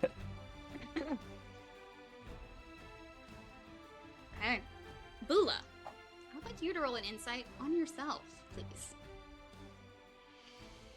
As you take off running after Marway. It's a 9. She's not really paying that much attention to herself, but she does have a weird deja vu moment. You do, yeah, for sure. And that's all I'm going to give you. You have a strange sense of deja vu. Okay. You all take off running, so I'm going to have everybody roll a, Are you running full tilt, or are you trying to stay quiet? You can hear that howling is slowly but surely getting closer. And not long after, you hear the roar of what can only be a dragon. Are you trying to be stealthy, or are you going full tilt athletic? I don't feel think like we if have we time try for to stealth stay people. It's not gonna roll well if we go stealth. Yeah, I'm following whatever. Like, if Maru is like full tilt running, I think everyone should be. Yeah, it's leading the way. At this point, the moment I stepped foot here, they were on us. So I don't think there's going to be much, like, concealing me. Yeah. Okay, Full full tilt tilt. it is. We're running. Okay. Everybody go ahead and just roll me initiative, please. Oh, Oh, interesting. that's not the role I was ready for. What's that? Seraphina has I have- 13. Got it? Lula's got an 15. 18.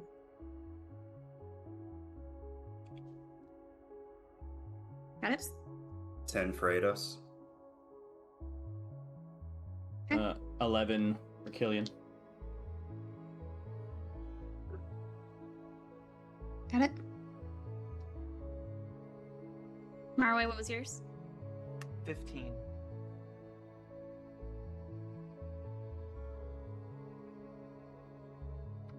Okay. I'm just rolling for Chiffon and Benji. Both did pretty well.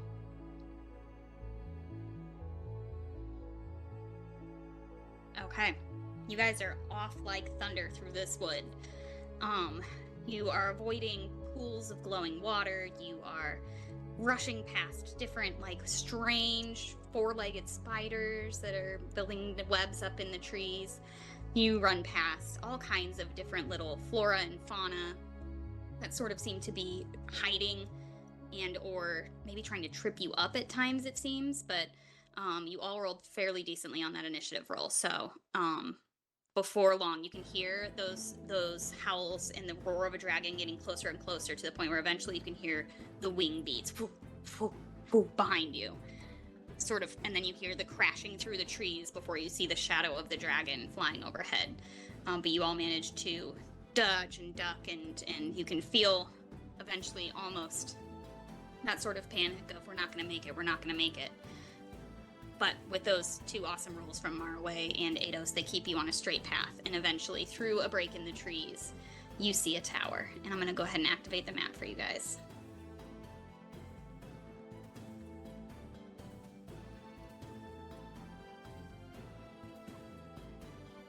And as you go running from that tower, you hear an answering dragon call. There's the one behind you that's been roaring as it chases, and there's one ahead of you on that tower, sitting up top. Marway, you see an old friend, Miri, up on that tower. And on one of the balconies toward the top, you see Bastion.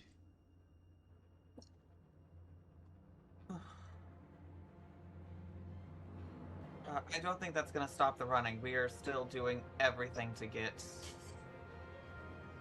there. I think seeing them elicits relief, but not like peace. Yeah, it's like just a sob of something good. Even just one thing. And you can see indeed there's sort of this almost firefly lights glowing around the tower. And as you can feel and see and hear the dragon and the wolf themselves finally catching up to you all, you just make it. You are all panting and shaking. You make it within that ring of almost fairy lights all around the tower that appears to be sort of the last vestige of what Sanctuary should feel like. And with those initiative rolls, that's Bula at the top. The dragon lands, boom, on a big sort of fallen rock wall. Actually, real fast, I want you all to roll a perception as you sort of run across this landscape that you've just crossed to. 8. 15. 19. Natural 1. Ooh. Marway's scared. Gross. Do you not see that wolf and this dragon behind us? How are you not scared? Who rolled the 19? 18? Me. Yeah, Robin, you see as you pass this sort of, this small, like, pond as you guys ran around it. And right where the dragon just landed, there seems to be, like, a fallen statue here. And most of it is in full pieces, but under the water there is the fallen face of some woman, it would appear. All made of cracked stone, as if this has been torn down. But you all make it to the fairy lights. And at the top of the order, Bula, you spin around once you guys reach the tower.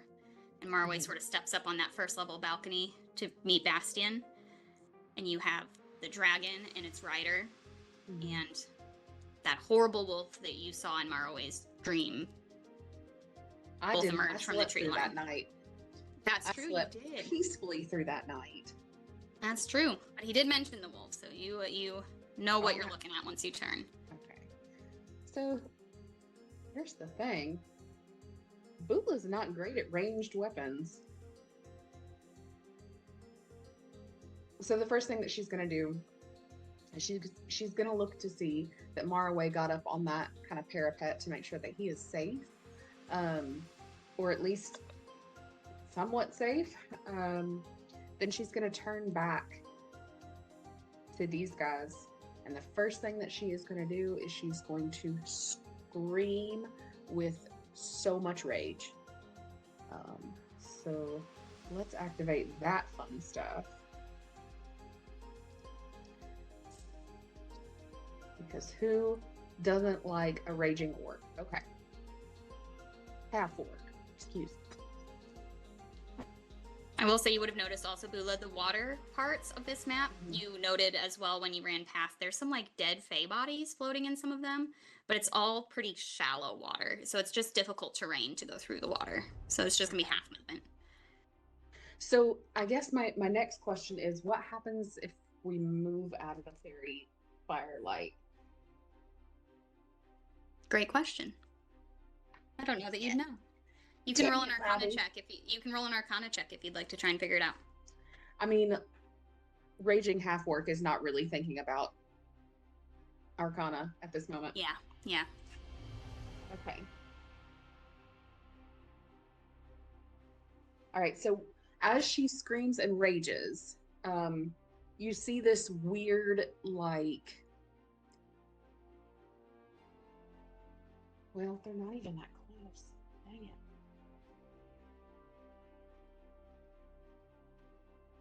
Okay, so you see this weird, almost black pulse from her as she rages, which is not normal.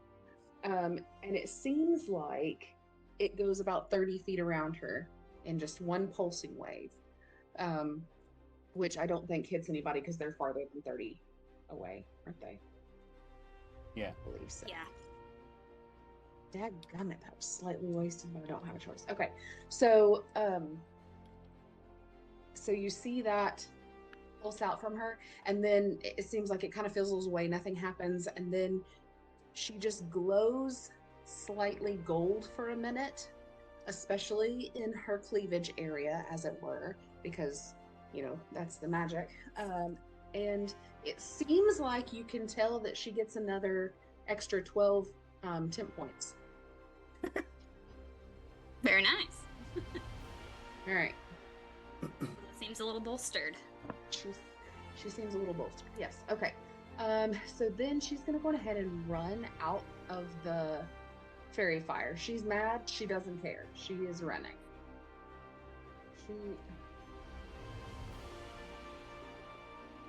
She's doing the thing again. Okay. Hey, look! I'm moving on me. Hooray! She's gonna kind of get in between. Actually, she would go up, not sideways. So kind of beside this little shrub here, that she can get eyes on this wolf. And she is going to point her awesome ring that she has, and she's going to try to ram this thing.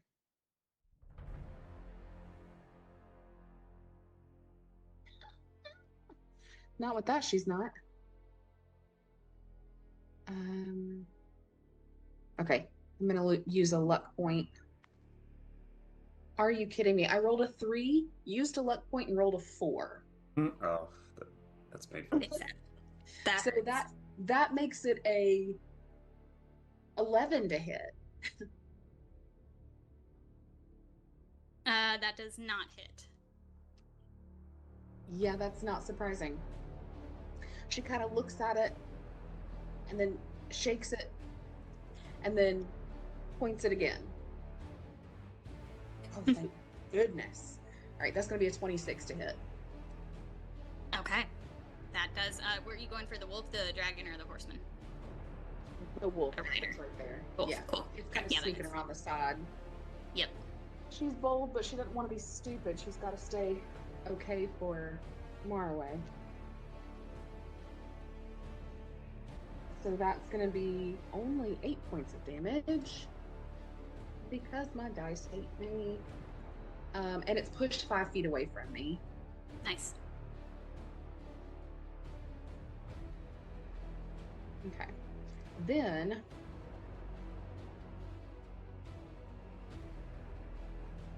I think that's all she's gonna do because she raged for a bonus action. She moved. She hit twice. Yeah. Just were sucky hits. Did anything happen to her when she stepped out of the fairy fire, or not yet? Or- Not yet. Okay. All right, that's it. Okay. It is the dragon and the rider's turns. So, first things first, the rider is going to move himself and the dragon in. I assume they're flying, by the way. Yeah, they've sort of flown down. They're sort of... no, actually, the dragon landed, but they're going to fly toward you. He's going to take off and fly your way.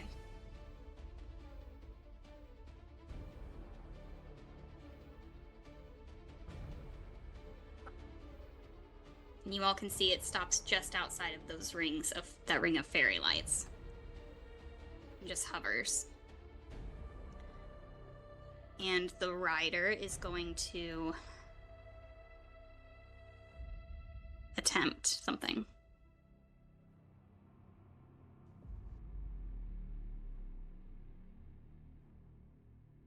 Marway, do me a favor and roll me a Constitution check for Miri.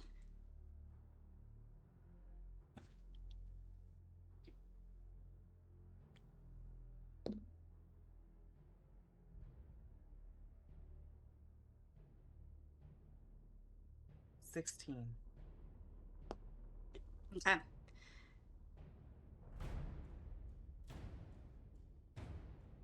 You can see the rider attempts to cast a spell straight at you, Marway, but Miri lets out a roar and all those fairy lights sort of flare around you all. And this sort of like bolt ranged attack, the spell attack, just sort of is swept upon by all those fairy lights and just sort of like dissolved, almost like it gets eaten as the spell is cast. And it can't make it past that sort of barrier that you're in. Seeing that happen, the rider's going to take a turn, sort of roars in anger, and goes right to Bula for it to take its attacks. Maybe not her smartest moment, but what are you gonna do? And it's just going to try and hit you with a couple rend attacks. It's going to try and bite down on you. Ooh, I'll I'm give you rolling bad. indigestion. Does a 15 hit you?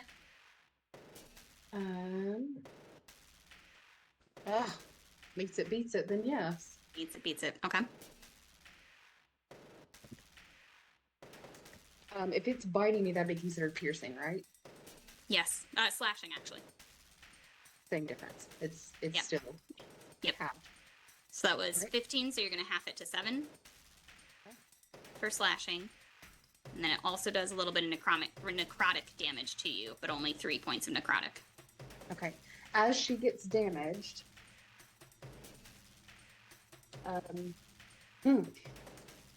so she has her ring out, but she does have her big axe in the other hand, and she takes this damage, and as she does, the axe in her hand all of a sudden feels very light.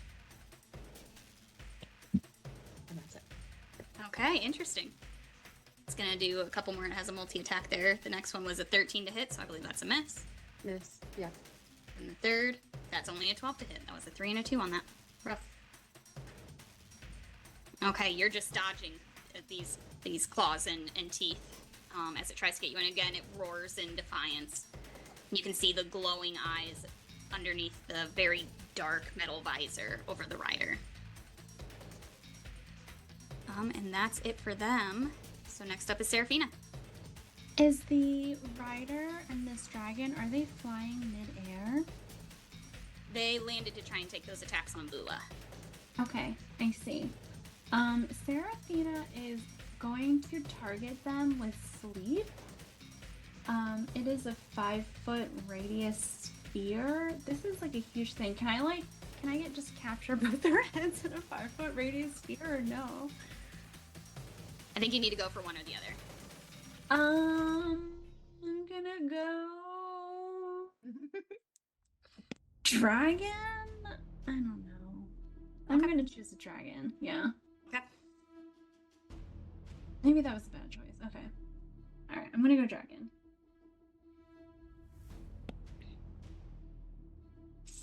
It has to make a wisdom saving throw. Okay.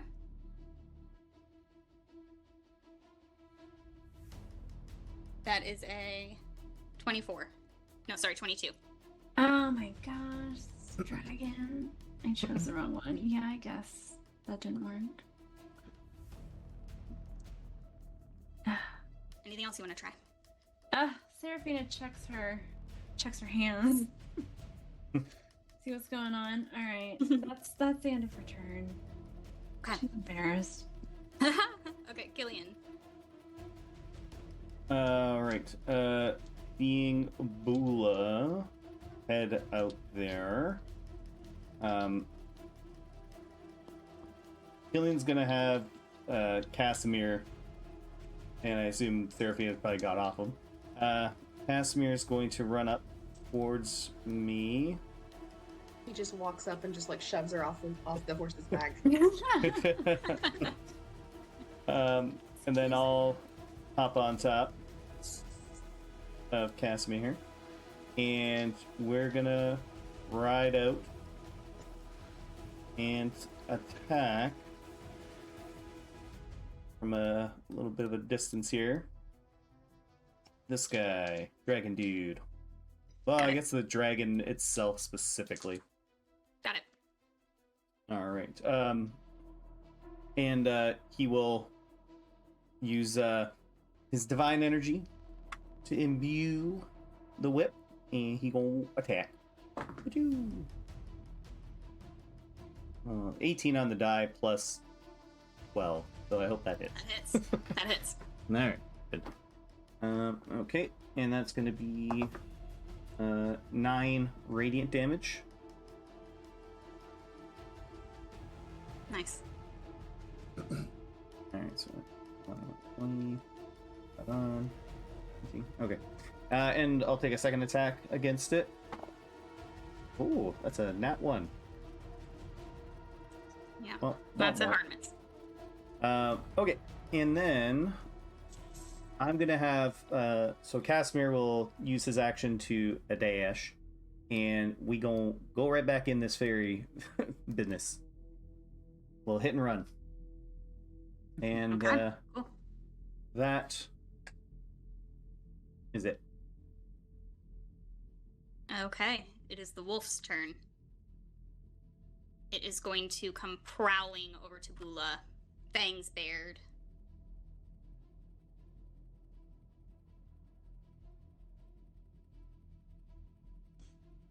Right up to you. It's trying to get through you, get to that fairy boy. Mhm. And it's going to take a multi-attack on you with 1 bite and 1 claw. Okay. First one is going to be a 13 to hit. That's Misses. a miss. Claw attack is going to be a... These dice are rolling real slow on the game. Another 13. Misses. All right. But it has an ally. Are they within 5 feet? I think they technically are. So, sir, I'm going to roll advantage on that. That's an at 20 on that advantage. All right. But I'm only going to do it for the one. Because I forgot.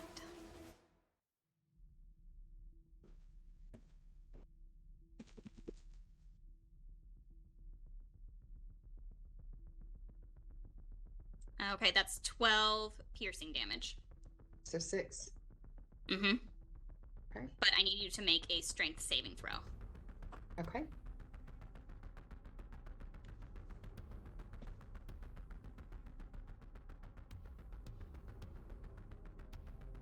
$22.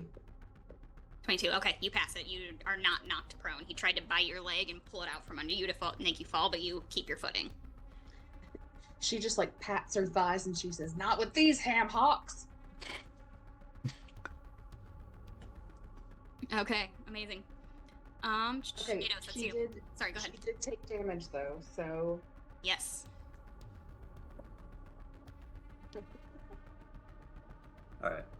So as she takes damage, um, she's laughing, she's patting her thighs, but at the same time as she's doing that, she just it kind of overtakes her, and a beam of light comes straight out of her radiant cleavage, and the wolf has to make a Constitution saving throw. Nice. Okay. Blinded by the cleavage. We love a good radiant cleavage. That is only a 5 on the die. Okay. The DC on this one is 15. So he's going to take 2 points of radiant damage and be blinded until the start of my next turn. Very cool. Yeah. How much was the damage? Just 2 radiant. 2. Got it. Thank you very much. Okay, now Eidos. Alright. Eidos is going to use his bonus action to cast innate sorcery on himself. Make his spells a little harder to hit. And he's going to grab one edge of his cape and do a pretty sick run out here, 15 feet. And once he arrives, he'll do a perhaps unnecessary spin maneuver and then shoot out a lightning bolt. Now that he's seen this wolf come around this wall here, I'm assuming it's a wall. He's going to try to get the dragon and the wolf at the same time with this lightning bolt. Nice. Okay. So it's going to be a dexterity 19 saving throw.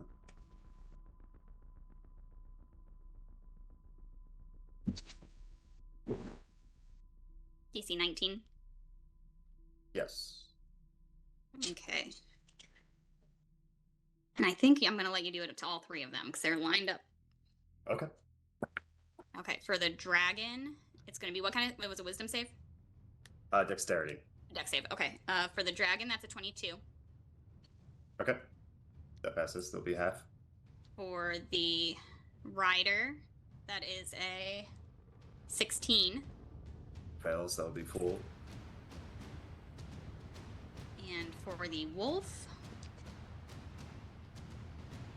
16. Fails. That'll also be full. So that's Okay, very nice. So for the wolf and the rider, that's full. For the dragon itself, it's halved. As he rolls math rocks, technically, is this an ability that... And here, the wolf already failed, but technically, if they're blinded, they fail any check that they have to see. That's part of the blinded condition. Blind creature Yeah. can't see and automatically fails any ability check. Well, I guess ability check, so it's not like a saving throw. Yeah, Never it's mind. not a saving throw. Yeah. Yep. It still fails anyway. good. That's going to be 27 for those who take full, 13 for the guy who took half. Nice. And Adis is going to use his remaining movement to scamper on back into these pretty lights. And that'll be his turn. Okay, very nice. The dragons are, or the wolf is already looking pretty bad. Oh, sweet. Okay, Marway. And this is like everyone, yes? Did you put out all your summons? Yep, you did. Well, They're all Chiffon and here. Benji. Chiffon and Benji are gonna go after you. Oh no, I mean, this is the turn for everyone, yes? For all of my people, the Morrow Gang. Yes, yeah. Go ahead and you can Okay. do that in any order. I just want them all to go on your turn. Okay, we're gonna start with Huthamer. Flying over to pick up Bula, and we're gonna give that teleportation of 15 feet. And she goes, and it makes her a little nauseous like And I normal. need- I need dex saves from all 3. Yep. Dragon got a 22. Rider got a 14.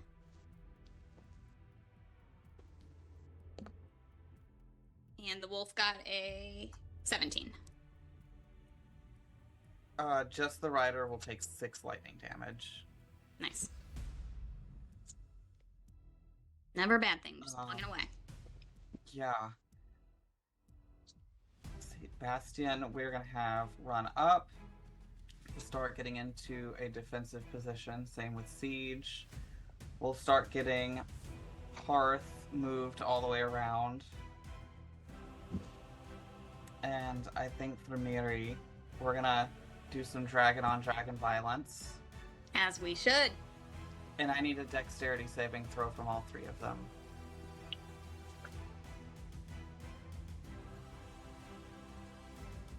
The rider is a flat 18. Mm-hmm. Dragon is a 16. Mm-hmm. Wolf is only an 11. Alright, who did you say had the 18? Was it 18, 17? Good First question. one. The first one, one you was did the passes. rider. The first one passes, the everyone other two else- fails. Yes, and we're gonna do some radiant breath. Okay.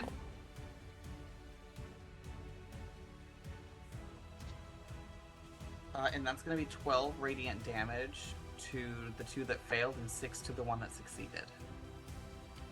Got it. Seeing the dragons go at each other, Clarabelle just starts like growling. She thinks she's in on this. I guess I should put her on the map, shouldn't I? And on top of the breath weapon, I also get 2 attacks with Miri. Okay. The first one's definitely missing. So was the second one. We had a good run with that breath. That was real cool. Yeah, it was a good first move, yeah. And now they're just Mhm. sort of trying to grapple each other, these 2 massive dragons. We're gonna move Eaton into a protective spot because we want to build up a wall, as well as Haven, not quite up in the fray, but still in the back, so we can start getting some healing next turn. Perfect. And for Maraway, because we've got to do something, we're gonna throw some Starry Wisps specifically. Excellent. At the wolf, because that's the one who has been tormenting me, so that's the one I want out of here most. Yeah. Ooh. That's a 19 to hit. To hit, I'm sorry, which one were you going for? The wolf. Wolf? Yeah, that hits. For 11 radiant. Nice, it looks bad. And it cannot turn invisible. Very cool. Okay. And that's it, folks. Okay, thanks, Maro Gang. Very nice. Okay. Chiffon is going to say, Mr. Maroway, you remember those things I said right before you came here? Well, I say that again. You are so heroic, and we are going to win this battle. And she gives you heroism. So, you are imbued with bravery for 1 minute. You are immune to the frightened condition, and you gain temporary hit points equal to my spellcasting ability modifier, which is... Can I find that? Well, I doubt it's higher than the one Dane gave, and you can't stack them, so... Oh, shoot. Well, gosh. Let me... She's like, well, forget I said that, I guess. Okay. You are immune to the frightened condition. Yeah. And she's holding concentration on that for the next minute. She is also going to... See if we can sneak in a bonus action, too. She was still raised by bards. So she is going to look at... who's next to her? She's gonna look at Killian and give you a cheeky little wink, and go like, "Meow," and give you a point of bardic inspiration. So you have a d6 to roll. All right.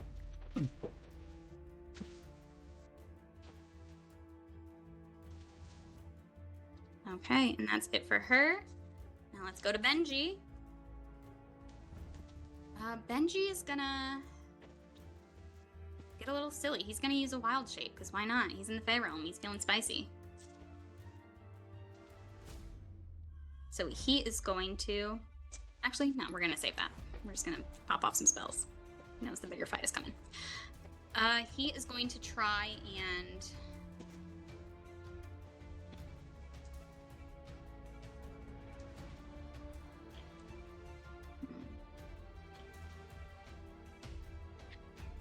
He's gonna blast off a guiding bolt at the dragon.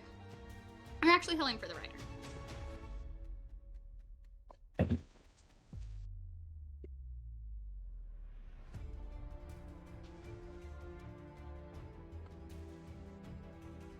And that's a hit on the rider. So he's gonna take a bit of damage.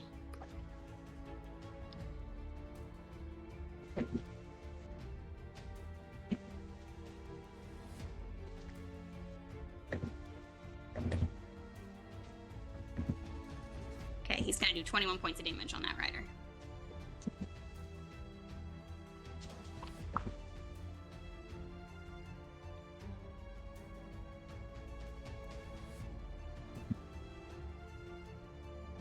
Okay, and then he is going to...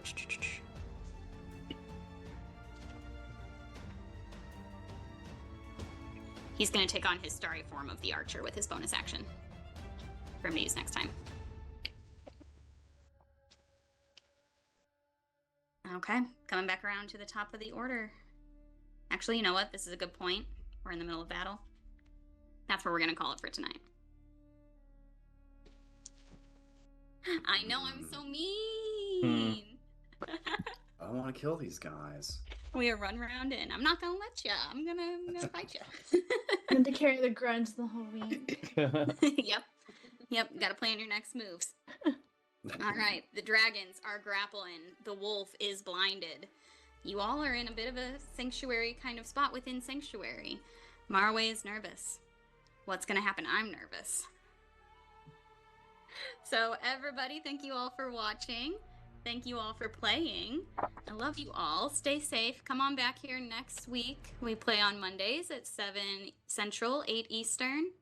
Right here on Twitch. Go watch our backlog on YouTube. I've said it before and I'm going to say it every single time. Go watch our stuff. It's very funny and cute and dramatic sometimes.